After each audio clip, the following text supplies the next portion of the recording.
Here we go. I hope you're hungry for nothing. To cut the millennials and Gen Z some slack because this isn't ordinary. They are moving the goalposts so quickly on the middle class because of the housing. Even that slide you just brought up, someone making $77,000 cannot qualify for a $400,000 home. That's the first time that's ever happened in the past 50 years. But how do people afford to go to a restaurant, sit down, and have a meal? Like, that is a foreign concept to me at this point. Microsoft laid me off, and they laid off an additional 9,000 employees this week. So if you're watching this and you just lost your job, welcome to the club. In 2025, I think we're all feeling the cost of living crisis that's suffocating us in every area of our lives.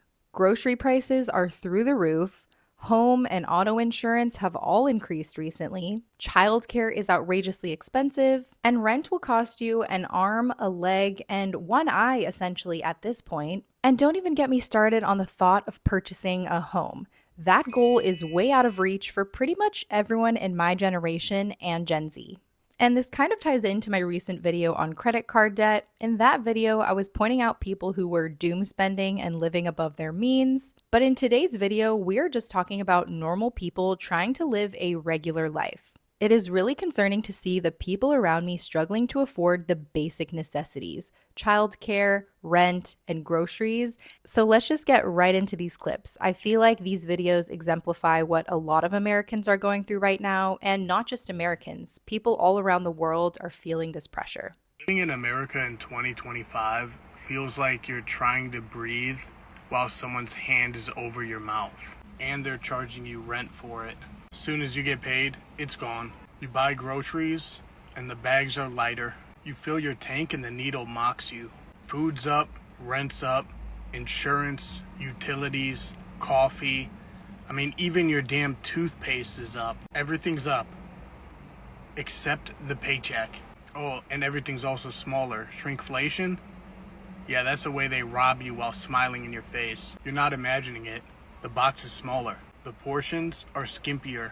The price is higher, and you're supposed to eat it with a smile. This isn't bad budgeting. This isn't laziness. This is a rigged game where everyone at the top profits and everyone at the bottom is a slave. We're getting taxed, drained, and blamed every step of the way. If you feel it too, you're not crazy. You're just living in America in 2025. And it's f***ing brutal. So there you go. That sums up the cost of living crisis that's currently plaguing so many people. He made a lot of great points in there, and one I wanted to touch on is the wages. The wages have absolutely not kept up with inflation. Companies are out here making record profits, all the while saying there's no money for bonuses, and here's your 2% raise, which doesn't even account for inflation. It is rough out there, you guys. Hi guys, I'm really stressed today. I just went to the grocery store, bought 10 items, and it was $80 freaking already. I literally have $10 left on my account. The fuck? So a little backstory. I got laid off from my job a month ago, and I've been applying for jobs months before I got laid off. Sent out hundreds of resumes already. Applied to hundreds of jobs on the internet, remote and on-site. Tailored my resume to every position that I applied using ChatGPT. Went to only a few interviews and still nothing. Like, what the f*** is going on with America right now? Like, it's so freaking hard to live here. Like, I'm gonna stay positive. I'm gonna keep applying for jobs. I'm gonna keep showing up. But man, my bills are not going to wait. The top comment says, "The struggle is real. Been applying for 7 months now. Keep your head up. You got this." 7 months? That's over half a year of applying to jobs with no end in sight.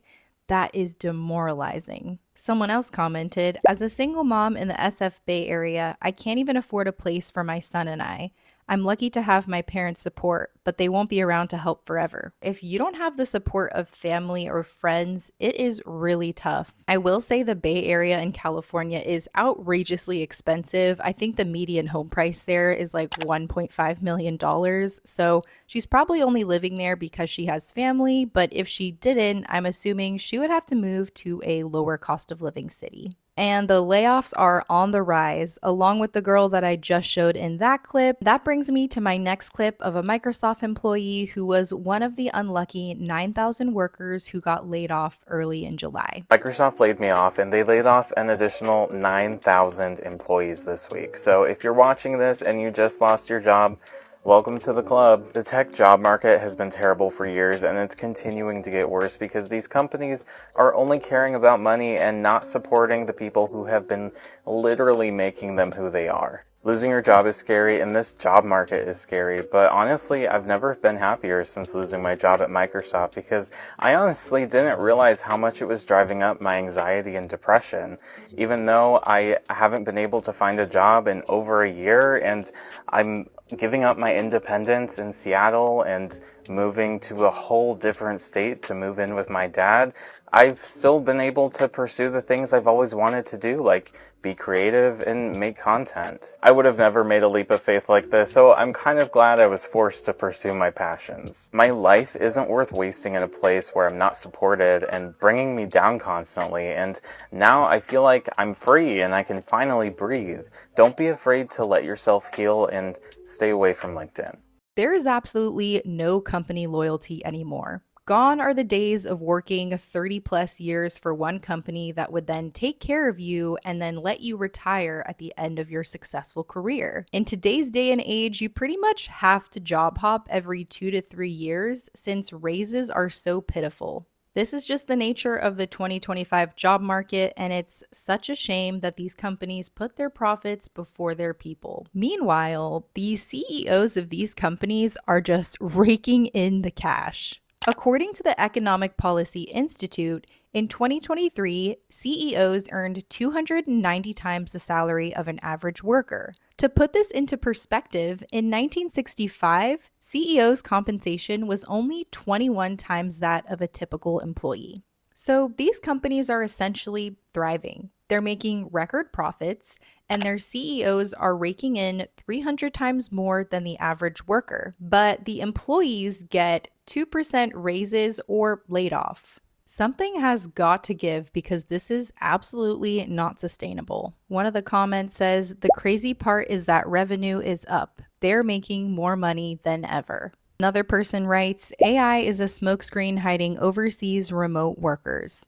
I think that's definitely what's at play in a lot of these layoffs, companies trying to cut the fat and outsource these jobs to other countries and hire cheaper labor. And speaking of the ever-growing pay gap between CEOs and regular workers, here's a clip of the Kellogg CEO who got absolutely roasted last year for saying this. Let them eat cake or let them eat Kellogg's? The maker of Frosted Flakes and Fruit Loops has a controversial marketing campaign, cereal for dinner. The price of a bowl of cereal with milk and with fruit is less than $1. So you can imagine why a consumer under pressure might find that to be a good place to go. When I say cereal, you say dinner. Cereal. Dinner. Cereal. Dinner. Kellogg CEO Gary Pilnick says the campaign is aimed at people who are struggling with inflation, and he's confident in the ad's message. The idea of having cereal for dinner, is there the potential for that to land the wrong way? We don't think so. In fact, it's landing really well right now. But some people on social media say the ad misses the mark. I don't want to hear it from anyone rich enough to call it the cereal category. This is not the time for a girl dinner campaign, sir. No.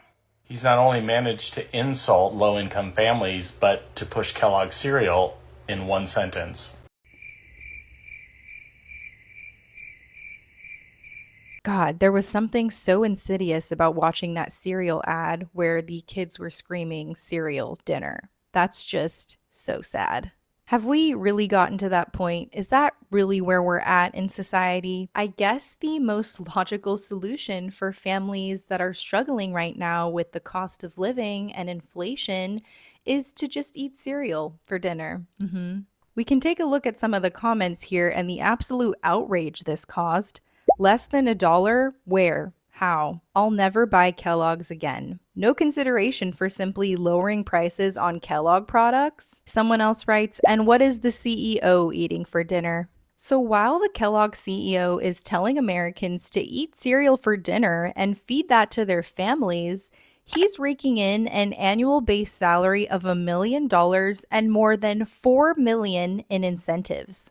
Easy for you to say, sir. In this article from The Guardian, someone said, this fool is making $4 million a year. Do you think he's feeding his kids cereal for dinner? Meanwhile, these CEOs are out at Coldplay concerts getting caught by the internet cheating on their wives. I just had to include that story in here. I'm sure everyone has heard the news this week of the astronomer CEO caught cheating on his wife at a Coldplay concert. It's kind of the story that's been breaking the internet, so I just had to include that here as we were discussing CEOs. So not only are they raking in millions of dollars per year and earning almost 300 times the wage of their regular workers, they're also out enjoying their lives with their side woman. Anyway, you guys, we have to talk about JPMorgan. The bank just reported record-breaking profits, $58.5 billion for 2024, and employees are not exactly celebrating because bonuses and pay raises were underwhelming. Let me get into it. Okay, so JPMorgan employees have started to receive their bonuses and raises. For some of the investment bankers and traders, bonuses went up 10 to 15%, but for the majority of the employees, raises were as low as 2%. And the article covers a couple of reactions from employees, and one worker said it was a slap in the face, especially after receiving stellar reviews. And another one said that the raise was so demoralizing that they had to take the rest of the day off. Even employees trying to stay positive admitted that their raises were lower than last year's. Ugh. But Jamie over here, Jamie Dimon, received a $3 million pay raise, bringing his compensation up to $39 million. But let's talk about the bigger picture. This comes after JPMorgan shattered profit records and their shares surged 55% over the past year. Meanwhile, the bank recently announced a controversial return to office policy, which I've talked about on here, requiring all employees to be in the office 5 days a week by March. And then there's some speculation on strategy. So the article says that some employees think that low raises, minimal bonuses, and RTO mandate are all part of a strategy to encourage attrition, potentially saving the bank on severance costs. I'm looking at some of the comments here. Someone says, getting to keep your job seems like the new raise these days. The CEO's greed is astonishing. Yep, at JP, my bonus was half of last year despite taking on more initiatives and doing more work. Raise 2%. Expected back in office full days, Monday through Friday, starting March. It's a slap in the face. We've seen time and time again in these videos, these companies will do whatever they can to ensure their bottom line is taken care of and their shareholders are happy. And here we go. I hope you're hungry for nothing. The next clip I'm about to show is comparing the cost of living specifically for housing prices in 1980 versus now. Got to cut the millennials and Gen Z some slack because this isn't ordinary. They are moving the goalposts so quickly on the middle class because of the housing. Even that slide you just brought up, someone making $77,000 cannot qualify for a $400,000 home. That's the first time that's ever happened in the past 50 years. So they're being forced to rent. It's eating up 50% of their income. 50+% say we're in a recession. 58% say the economy is getting worse. It's not. By all objective measures, it's getting better. People keep feeling worse. Why is that? I think it depends on the age, because I think we're kind of living in two separate economies, if you will. Because if you're somebody who's over 60 years old, if you have a $400,000 home and you have just property taxes and homeowner insurance for $600 a month, that is significantly better than a millennial or Gen Zer spending $2,500 for rent or $3,600 for a mortgage. So I think people under 40 are really feeling the stress about the economy, saying it's not good because housing's up, college is up, daycare is through the roof. But I think people over 60 who sit back and go, my 401k is looking good, my house went up 40%, the economy's doing well, groceries are high, but we can deal. So I think it just depends on the age, because the millennials and Gen Zs are the ones really struggling. I absolutely agree with this. If you look here at the home buying comparison that he popped up on the screen,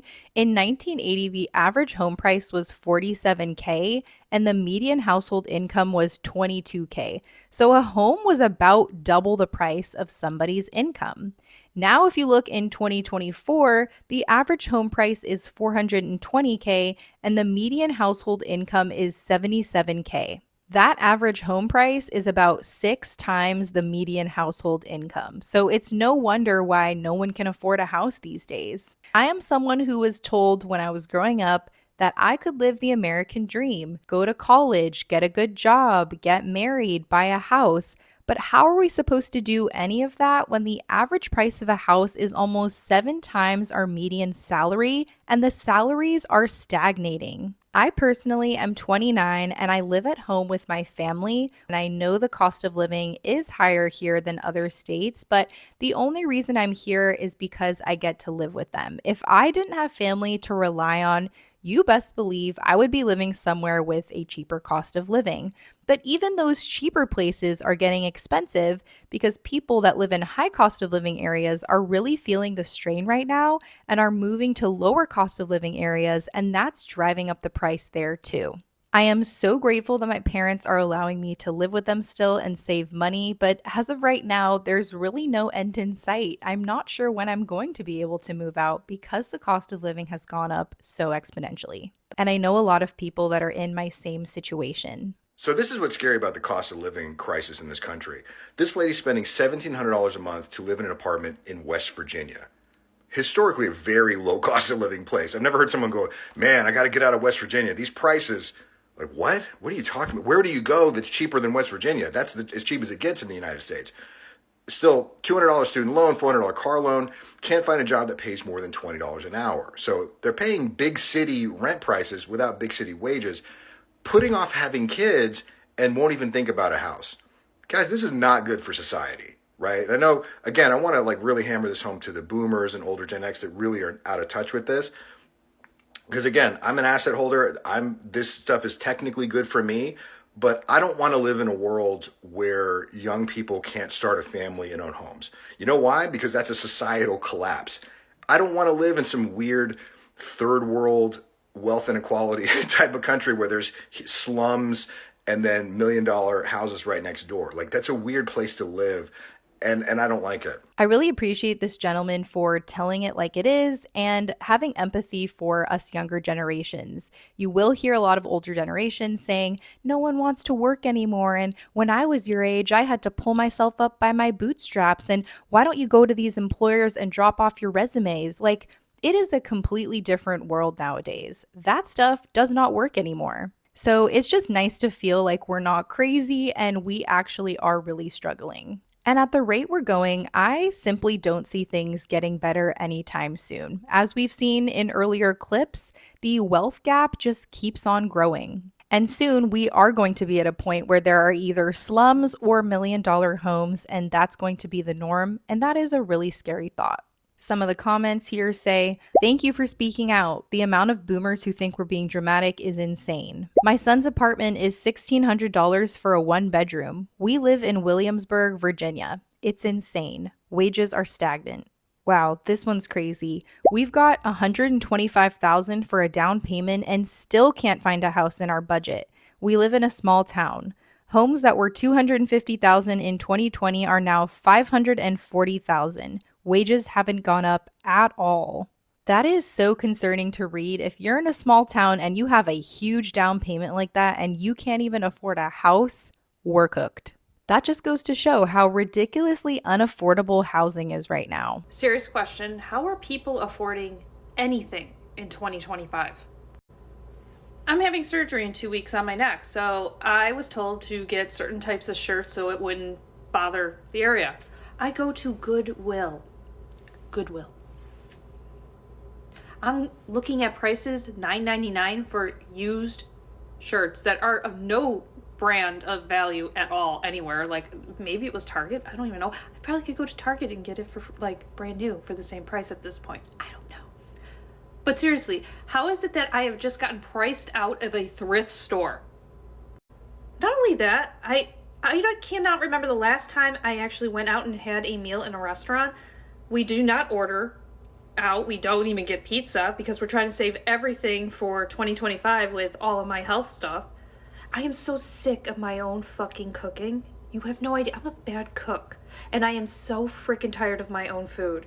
But how do people afford to go to a restaurant, sit down, and have a meal? Like, that is a foreign concept to me at this point.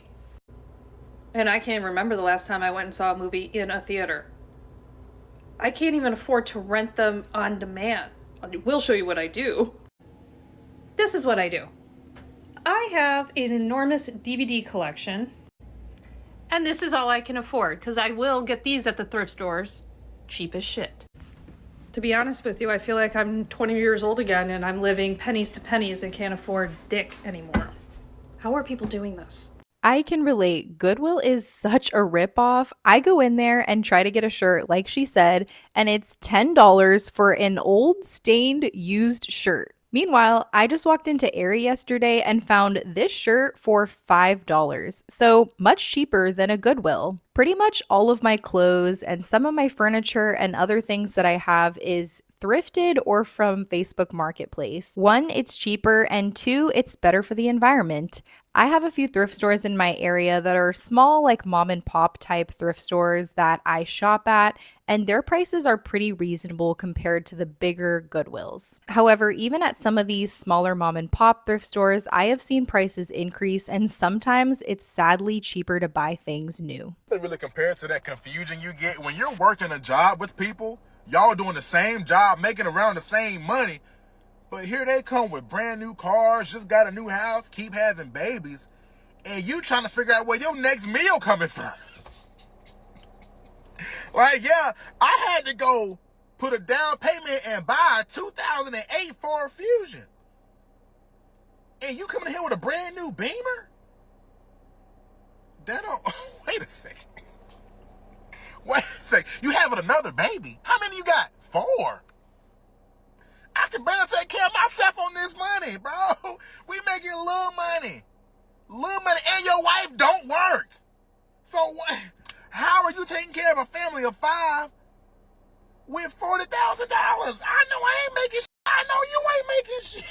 Some of the comments here say debt. They are in debt. The way these folks take vacation, I'm just trying to get gas for the week. My dollar's not stretching like theirs. Exactly. So if you look at my credit card debt video, you'll see that a lot of people that are living lavishly are either in one of 2 situations. They're in crippling debt or they're getting help from family. So definitely don't compare yourself to other people, whether in real life or online. A lot of times we don't know the whole story. That's the cost of living crisis. Suddenly we went up from prices being around there to prices being there.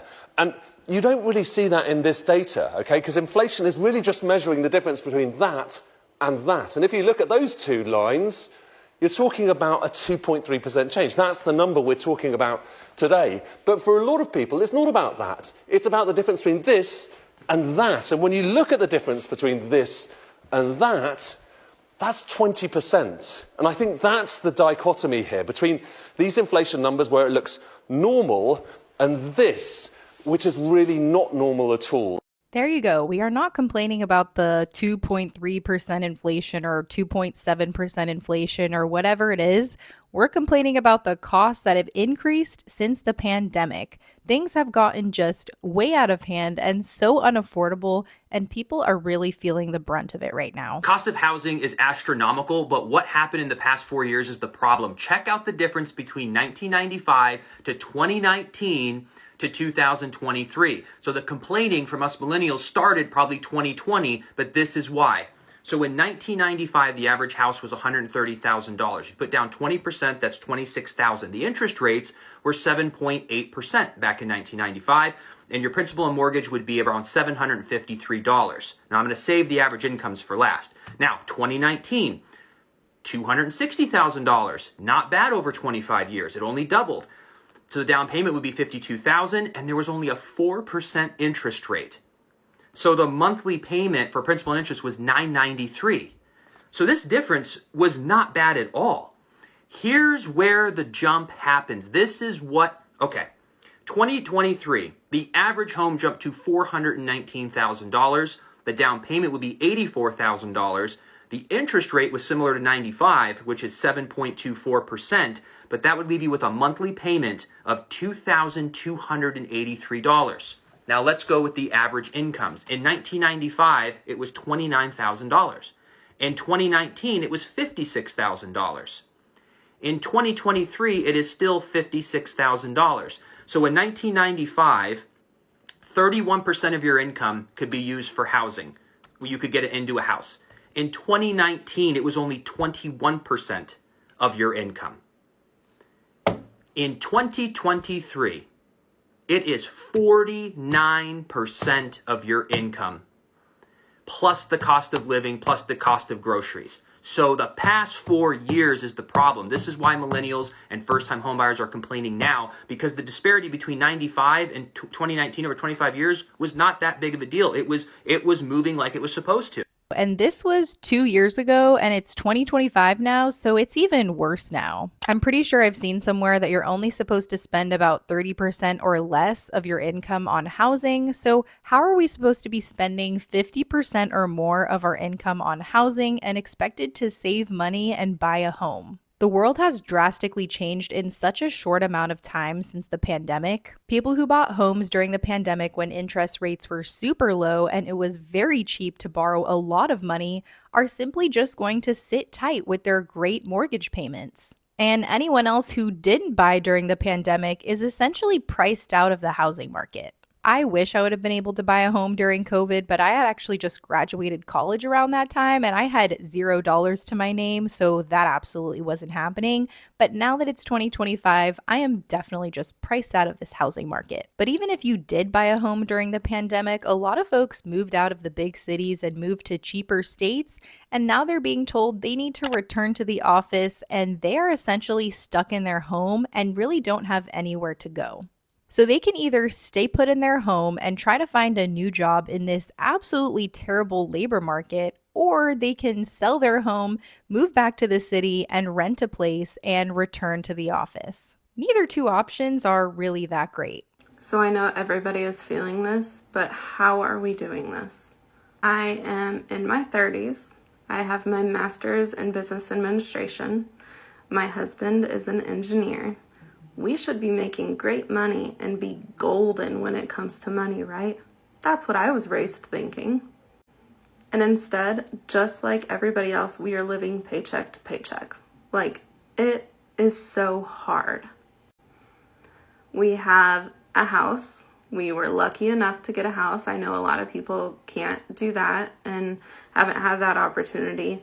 But our house mortgage has gone up $400 or $500 since when we first bought it.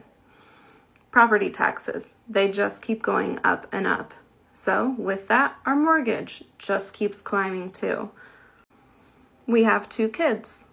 With kids comes diaper prices, comes formula, comes everything else that comes with it, including daycare. Daycare.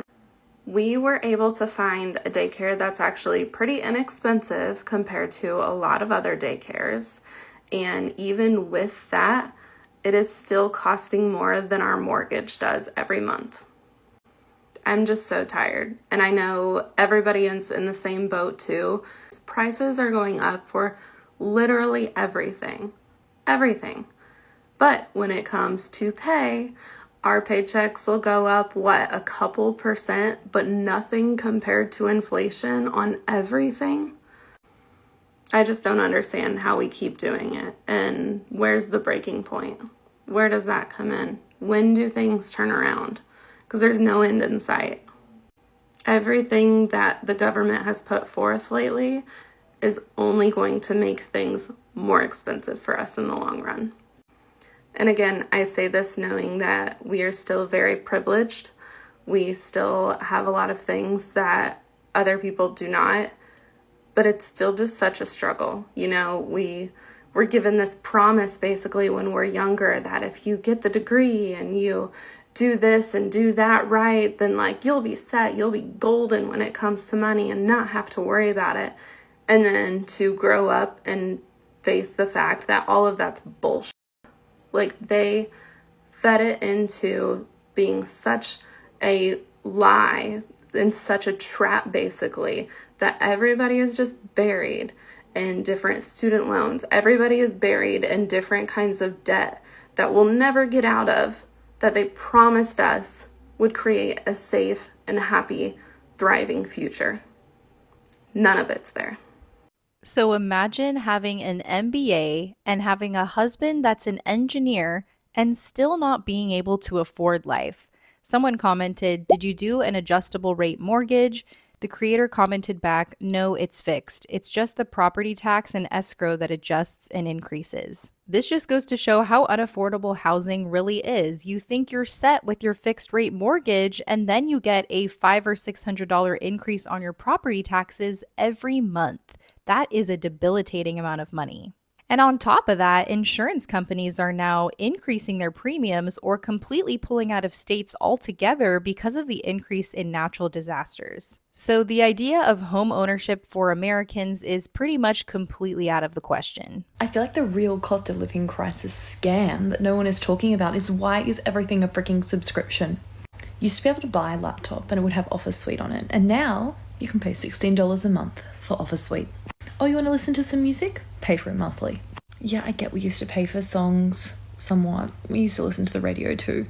And yes, used to buy DVDs or have free to air, and now everyone just has like 17 streaming services. I don't, I cancel them, but you know, you want to watch what you want to watch, and it's always on something different. Even like looking at programs for kids. Subscriptions. Want to buy something off Amazon? I'll be a Prime member. Even to communicate with my co-parent, we have an app and I pay $15 a month for it. I am so sick to death of subscriptions and seeing like Apple Cloud storage. I pay to store my photos in the internet world. I'm done. I can relate. The subscription model is getting so out of hand, and like she said in the clip, you have to have every single subscription service under the sun in order to find the show or movie that you actually want to watch. One of the comments here says, "And you get less and less for them now. You want the ad-free version? You need premium. You want to do all of the things you could do 3 years ago? That's our extreme plan." Literally. Another comment says, "There's a brilliant Black Mirror episode in the new season addressing this, but you need a Netflix subscription." The irony. Someone else said, "I've started collecting DVDs and unsubscribing from things. I'm so over it." This comment says, "Subscription-based models are on the rise because they make companies lots of money quickly. I listened to a podcast about it comparing subscription model companies versus traditional model. It's late-stage capitalism eating the working class alive." And if you don't want to pay for a subscription, that's fine. You're just going to have to deal with an ad in your face every 10 seconds. So, which one would you prefer? I personally just use Netflix and Spotify, and I refuse to pay for any other subscriptions that will just drain my bank account. I already feel like I barely use my Netflix account. I just keep it there for days when I really do want to watch a movie or I'm having friends over. For me, I pretty much use YouTube as my primary source of entertainment because I refuse to pay for these subscriptions. So that's all I have for you guys today. Thank you so much for watching. If you enjoyed this video, please like and subscribe, and please comment down below a dog emoji so I know you watched the whole video. I'd also love to start a discussion if everyone could comment down below where they live and what kind of signs they're seeing with the cost of living crisis that we're currently in. I don't foresee things getting better anytime soon, so I feel like we all need to brace for the worst and really keep our spending in check and do as much as we can in order to give ourselves a good life. I also wanted to plug my Instagram account. If you guys want to follow me there, my handle name is MarissaVan_. I swear it's not a bot account. I just created a new one to go with this YouTube channel, so please go follow it. Thank you guys again, and I'll catch you in the next one. Bye!